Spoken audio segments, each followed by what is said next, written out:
You an actor like Johnny Depp, doing from exponential potential to not being able to pay for the rental or even a bill from the dental. The house, that for your mental. I've been through hard times too. The situation demand I bring the hard rhymes through. That's why I'm all times too. Half past despicable, last man to bring it through. Fast raps and critical stats, analytical slap.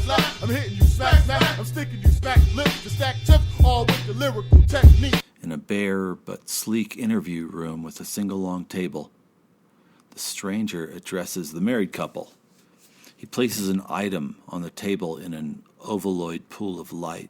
For party crashes, liquor spilling mayhem. Punk cops to play them, super bitches to slay them. Saw serious biz, no time remains for the cattle defecation. You spitting right in this brain, what the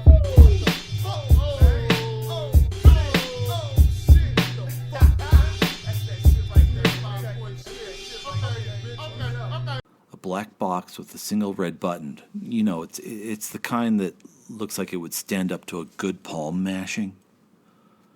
The stranger says, "My proposition is this. You are now in the world's largest mall. Almost anything you can think of, or would ever want, is in stock. At the best prices. And it will appear on your doorstep within 2 days. Think of it and press the button and it's yours." Now, the couple who he's talking to, which is a young, well-to-do creative industry couple, the husband starts to reach out for the box, and the stranger's like, "But there's a condition." And the husband's hand just falters a bit. "Every time you press the button, a working person with no health insurance wets their pants and gets repetitive motion injury." The husband thinks for a second. Then, wham! "I want an LED octopus-shaped toothbrush." The wife, wham! "What the fuck? I love dolphin peppermint face rub." Wham! The husband's like, "Oh, Ricky and Paul said they love these books." Wham! "I'm too tired to shop for school supplies today." Wham! Wham! Wham! Wham! Wham! Wham!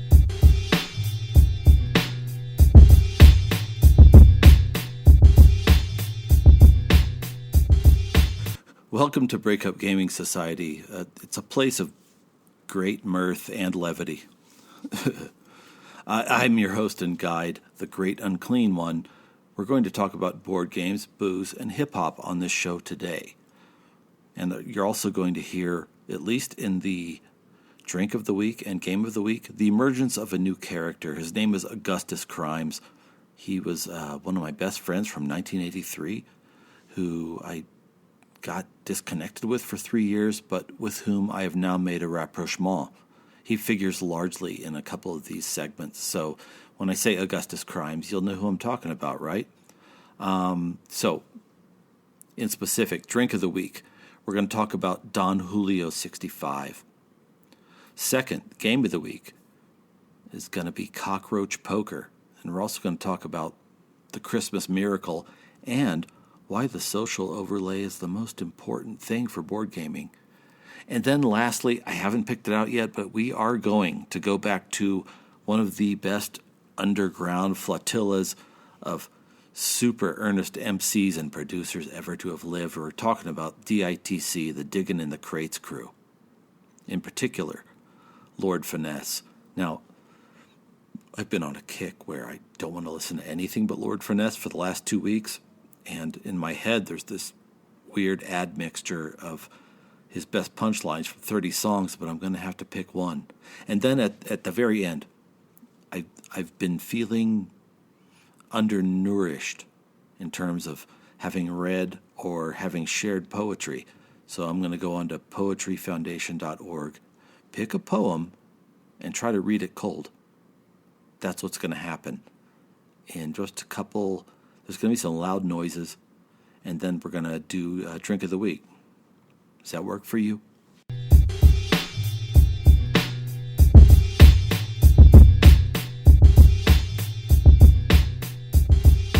As promised, the Great Unclean One is back with you for Drink of the Week.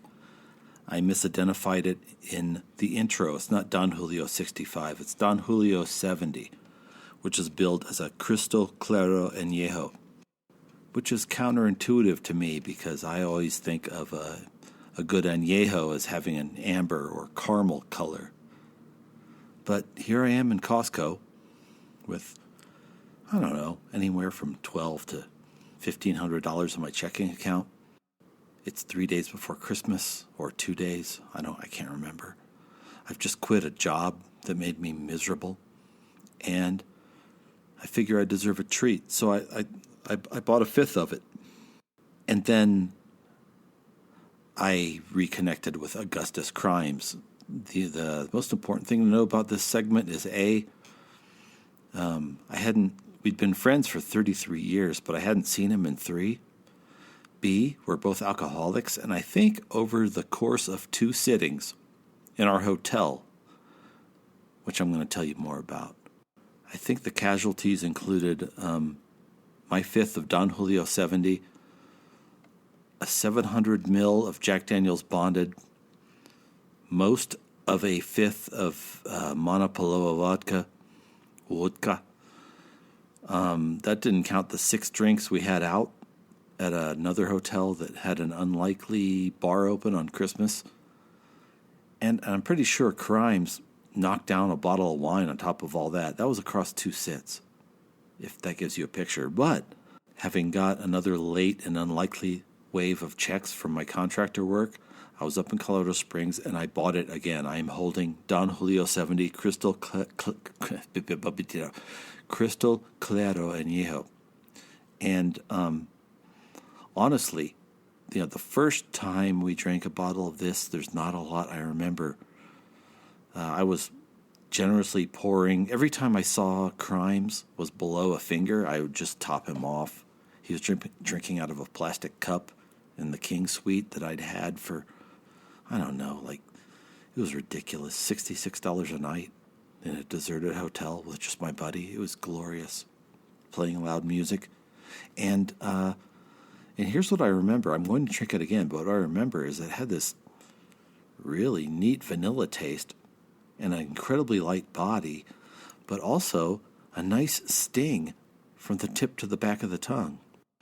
I remember when I first poured it out, he's like, hey, do we need, salt and lime? I'm like, that's for people who will not invest in a good bottle of tequila. Jose Cuervo is not tequila. I'm sorry, it's not. I think I had a buddy say, heard that they bring it up in tankers, low grade, mix it with shitty rum, and then they put it in the bottle. It's not tequila. If you have a good tequila in hand, you don't need the salt or the lime ever. And anyway, I swore I was going to save the bottle.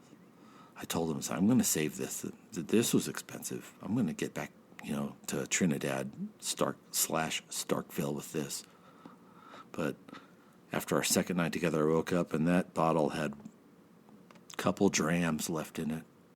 And, he felt bad and said, he goes, I know you wanted to save it. I'm like, you know what? What was I saving it for? I saw you for the first time in 3 years, and it was spotty in memory, but it was beautiful.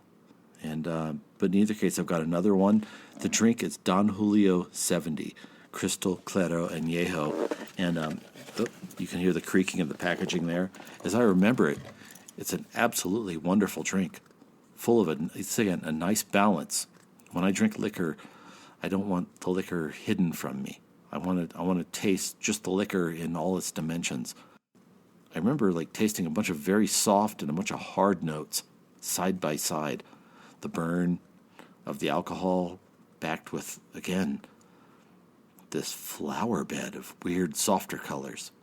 So it must have been good because we drank the whole thing.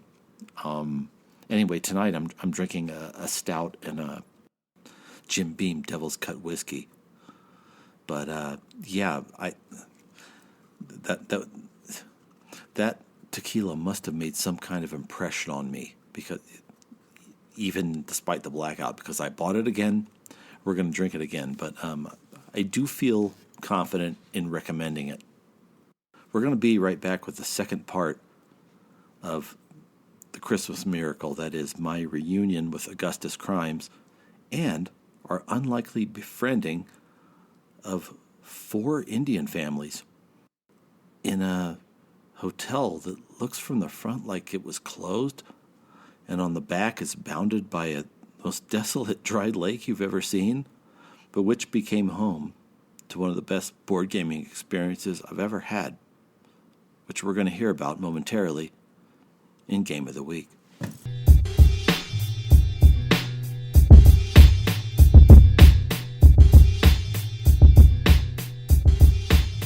Game of the Week was supposed to be Sagrada, which is a beautiful game,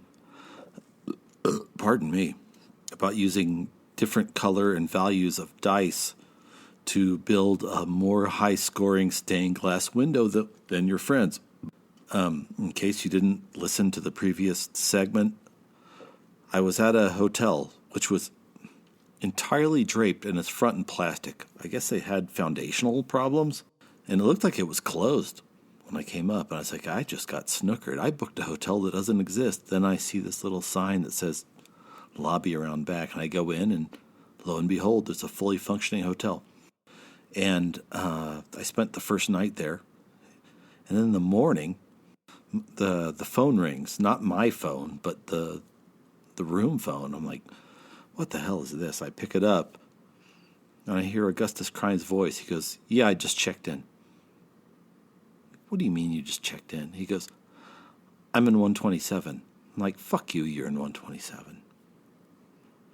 But I go down, and it turns out he was in 127. So that night, with him grazing away at a number of takeout packages that he got from his full steak dinner at the nearby Outback Steakhouse, and me already getting several pours in to a 700 milliliter of Jack Daniel's Bonded, I'm looking across the table at him, and this is how faded I'm getting because I didn't see them come in on my 6. He's like, why am I smelling curry? And I look around, and I've been teaching Crimes how to play Sagrada. 4 Indian families have come in, 4 husbands, 4 wives, and 6 kids. I'm guessing ages 6 to 8 from, at the top range, maybe 10 to 12. 6 kids. And here's the beautiful moment. It's Christmas Eve or the night before Christmas Eve, and this hotel's empty. And I thought I was just going to sit there with my old buddy who I haven't seen too long and just play Sagrada all night. But while we're finishing our first game, I just feel this presence on my right shoulder, and one of the youngest of the kids has walked up. This little kid. He's so short that I can only see his eyes over the line of the table, and they're glowing. He's looking at this game like, what the fuck is this? And it's like, I know that look. It's like, this kid wants to play, doesn't he? I look over at him. He's like, what's this? I say, Sagrada. And I start describing the game to him, and before I know, all the kids have assembled, and they're listening. And you could tell, it's like they want to play. And here's the sermon for today. I don't care what the mechanics or the theme or its engineering is. If you don't have a game group that's A, just delighted to play, B, playing with people who don't care about you or care about the game, then you have no good games. I cannot conceive of just showing up to a game cafe or board game store just to play a game, because it's not fun if I don't know any of the people and they're not my friends and there's not riffing and I'm not in a house in which I'm loved, etc., etc. And I bemoaned for years the late realization of this fact, because there was a time where me and my ex-wife had the group, 6 of us. And it was always assumed that by every Saturday, 6 o'clock, we would be at our kitchen table getting ripped and playing games, usually a heavy, crunchy game to start the night, which would take us anywhere from 2 to 4 to 6 hours. And then from 10 to 1, we'd play light games as we were able. But then it turned out that it's when Jay and Becca moved away, and then Carlos moved away, and then Gavin had a kid, all of a sudden it turned out that those 60 games on our shelf weren't getting any love. And the other friends we had, it just wasn't the same. I remember trying to get other couples over for game night, and 9 o'clock would hit, and I'd see the wife looking at the husband, elbowing him. It's 9 o'clock. like it's time to go. It's like 9 o'clock, so we should just be getting started. So the Christmas miracle is realizing that while you're bemoaning the lack of a game group, sometimes the best game group finds you. And it was this group of kids. And it was one. So to set the scene, we're in a lobby of this Fairfield Marriott something, and you've got 4 husbands and 4 wives, and they're not paying much attention to us. But, as more of the kids pile over, I'm like, oh, these kids are players. They want to play games. Who would I be to refuse them? And I told them the game that my friend Crimes and I were playing only seats 4. However, being the calculating drunk that I am, I'd also brought a copy of Cockroach Poker, which is basically, well, here's how I described it to the kids. I'm like, do you all like nuisance species? And they all go, like cockroaches and spiders? And they all go, ew. And then I said, do you like lying? And they all go, yeah. And while I'm setting up the game for them, they're all chanting, lying, lying, lying. And I remember there were a bunch of them, but the attention monger of the 4 is this very adorable little June bug of a girl who looks at me and her eyes get big and she says, I'm good at lying. I'm like, well, we're going to find out. Long story short, I end up becoming the world's drunkest camp counselor, guiding these 6 kids through several rounds of Cockroach Poker. Now, at some point, their parents decide we're okay, because I remember at one point, one of the wives, without having said anything to me, just deposits a paper plate full of ice cream and cake in front of me. It was one of the boys' 9th birthday. And then later, another one of the wives walks up and deposits a plate full of tandoori chicken in front of Crimes. And then I look around again, and the husbands who have finally been paying attention.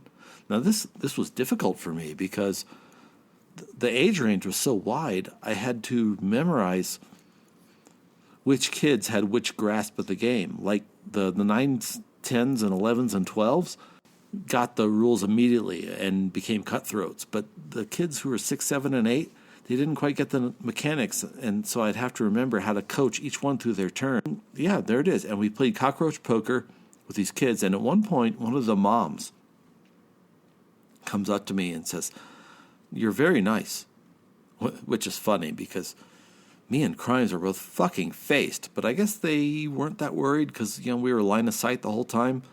She goes, I hope they're not a bother. I'm like, a bother? I'm like, lady, these are some of the coolest people I've ever met in my whole life. In the morning, when Crimes and I were all befuddled and hung over in the lobby, the whole troop issued out again.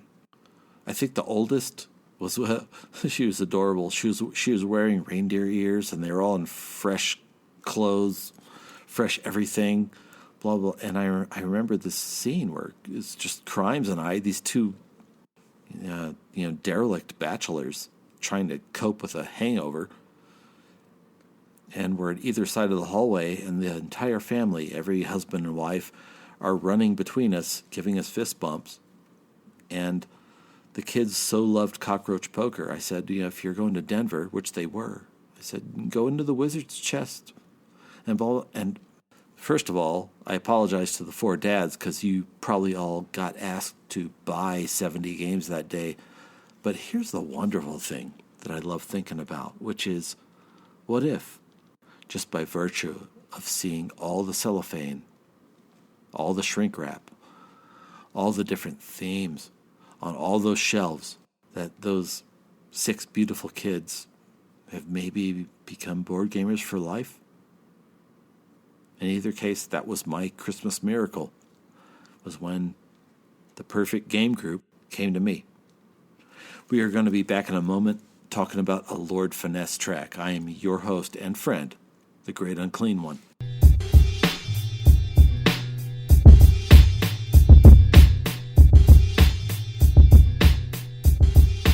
So first of all, I want to thank my Twitter homie, @DJServe1.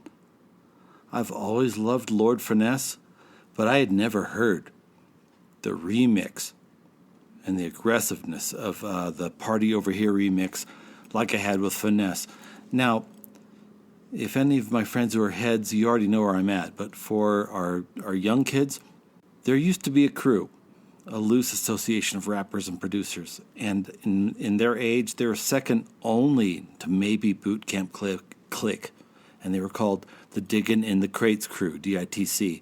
Now, in my mind, AG and Showbiz were the beating heart and soul of the crew, but the crew at times also included Joey Crack, a.k.a. Fat Joe the Gangster, Big L, rest in peace, and the guy we're going to talk about today, Lord Finesse. If you want meat and potatoes, early 90s battle rap over tight beats with a guy whose attitude and projection is just like a natural sneer, Finesse is your man.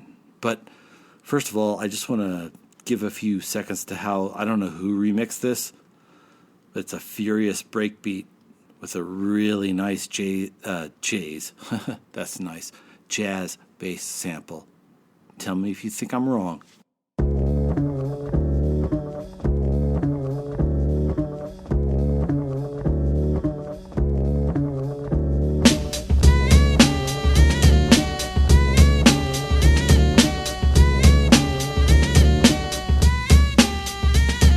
Tonight you're gonna party with the assigned ruler. Grab a girl and lounge back with a... So yes, never as famous as his contemporaries, but every bit as skilled. I sort of think of him as the spiritual forebear of Sean Price, a neighborhood dude who just had mad skills and confidence and didn't owe anything to anybody. Check out some of his rhyming craft here. When it comes to rhyme, I got all flavors. I get funky and a bunch of musky ball players. That's the reason why I always rag shows. Been rhyming since the days of bell bottoms and afros. So welcome all contenders. Your boys that get played like overlap with suspenders. So sit back and just bust this.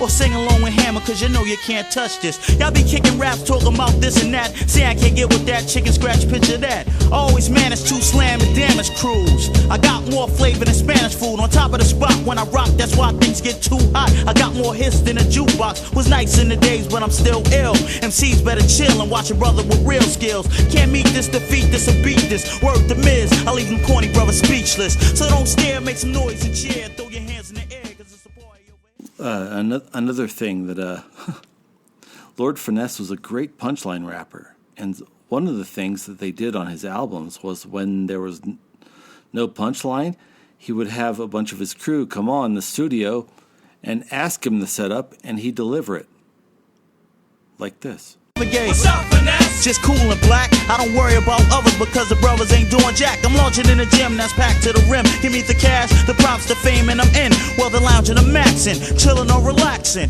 It won't hurt to check me out in live action. Step in, watch Mike Smooth spin for ladies and men. I love that. I'm not worried about his brothers because his brothers ain't doing jack.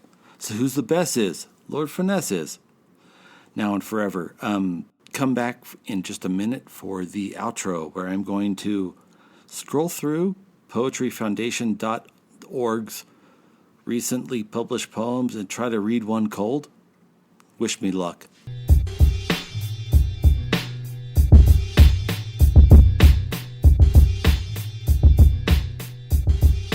All right, here we go. I'm getting settled here. I think I promised you a poem, and we are going to deliver it.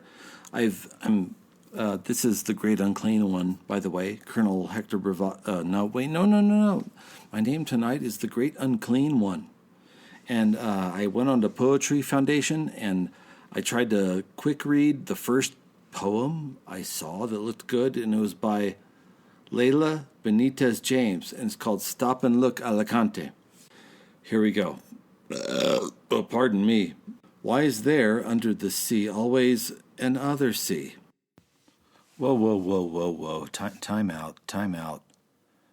This is the Great Unclean One, who, having reviewed this segment in a less inebriated state of mind, decided to come back and try and read it again. I guess it's fine to belch and slur your way through one of Bukowski's racetrack poems, but, I'm listening to my reading of this and cannot escape the feeling that it deserved a little better than I gave it. So I read it again, and I'm going to come back and try to do it sober. It's called, I think I already said this, Stop and Look Alicante by Layla Benitez-James. Why is there, under this sea, always another sea? Scrolling through miles of leopard print bikinis, I wonder, could I go all out? Just imagine where my cleavage should peak. Would peak from under. Do I go for cider classic? Which stretch marks will I sun, running like shoals of mica palmed by waves? Will I add a shell accent?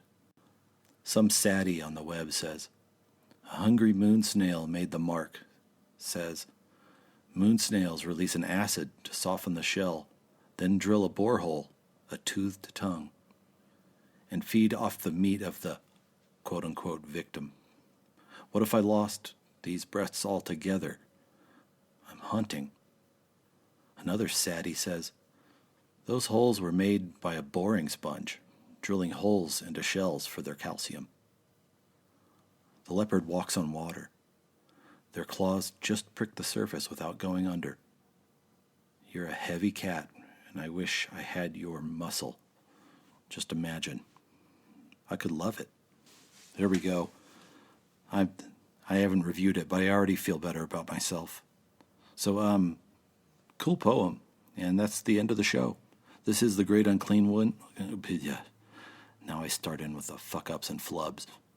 This is The Great Unclean One of Breakup Gaming Society saying thank you for indulging me, and may you fight long and well.